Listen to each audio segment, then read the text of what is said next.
ចាប់បានហើយកំពូលចោលតាក់ឆ្កែជិះម៉ូតូស្មាស់ពណ៌ក្រហមនៅម្ដុំផ្សារដើមថ្កូវ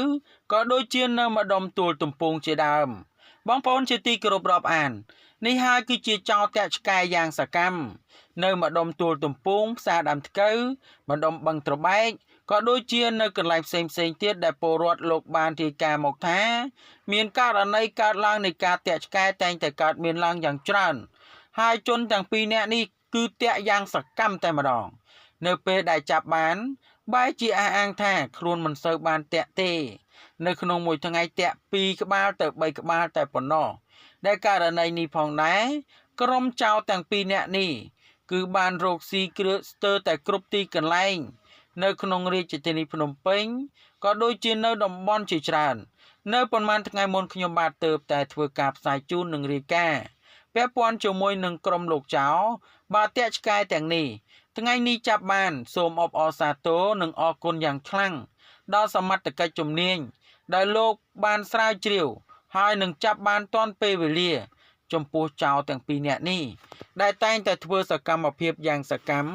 ហើយធ្វើឲ្យសត្វសំណក់របស់បងប្អូនប្រជាពលរដ្ឋបាត់បង់ជាបន្តបន្ទាប់ដោយសារតែក្រុមទាំងនេះហើយបើសិនជាចាប់បានហើយគួរណាតែសរុបបានម្ដងទៅដើម្បីបញ្ចប់កុំឲ្យថ្ងៃក្រោយធ្វើសកម្មភាពបែបនេះទៀតពីព្រោះថាជនទាំងនេះតែងតែធ្វើអញ្ចឹងជារៀងរហូតផងដែរកងកម្លាំងសមត្ថកិច្ចខណ្ឌចំការមនបានធ្វើការដេញចាប់ជនសង្ស័យ2នាក់តាំងតែពីរង្វង់មូលផ្សារដើមថ្កូវរហូតឃាត់ខ្លួនបាននៅជាប់របងមន្ទីរពេទ្យមិត្តភាពខ្មែរសូវៀតនិងដកហូតវត្ថុតាងមានដូចជាសត្វឆ្កែមួយក្បាលចំពោះហេតុការណ៍នេះបានបង្កឲ្យមានករណីភ្ញាក់ផ្អើល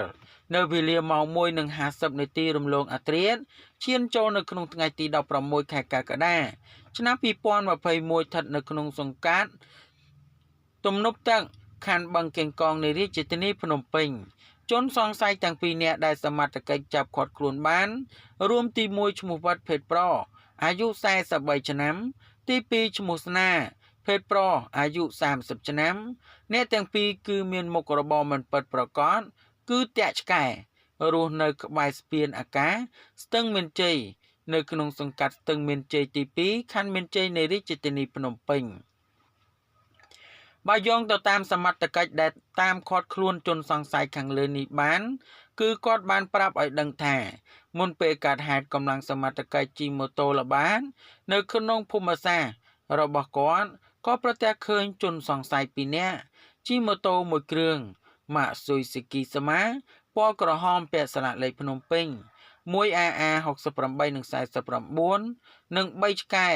ពណ៌ខ្មៅចំនួន1ក្បាលមានទាំងលួសជាប់នៅនឹងខ្លួនសត្វឆ្កែថែមទៀតទើបមានការសង្ស័យក៏ហៅឲ្យឈប់តែជនសង្ស័យទាំងពីរនាក់មិនព្រមឈប់ក៏បានធ្វើសកម្មភាពដេញតាមតាំងតែពីរង្វង់មូលផ្សារដើមថ្កូវរហូតដល់ខណ្ឌចំការមននិងឃាត់ខ្លួនជនសង្ស័យទាំងពីរនាក់ខាងលើនេះនៅជាប់របងមន្ទីរពេទ្យមិត្តភាពខ្មែរសូវៀតតាមបណ្ដោយផ្លូវជាតិលេខ187នៅក្នុងសង្កាត់ទំនប់ទឹកបឹងខណ្ឌបឹងកេងកងរួមទាំងចាប់បានវត្ថុតាងគឺសត្វឆ្កែមួយក្បាលហើយក្រោយពីការឃាត់ខ្លួនជនសង្ស័យខាងលើភ្លាមសមត្ថកិច្ចក៏នាំជនសង្ស័យទាំងពីរនាក់និងវត្ថុតាងទៅកាន់អធិការដ្ឋាន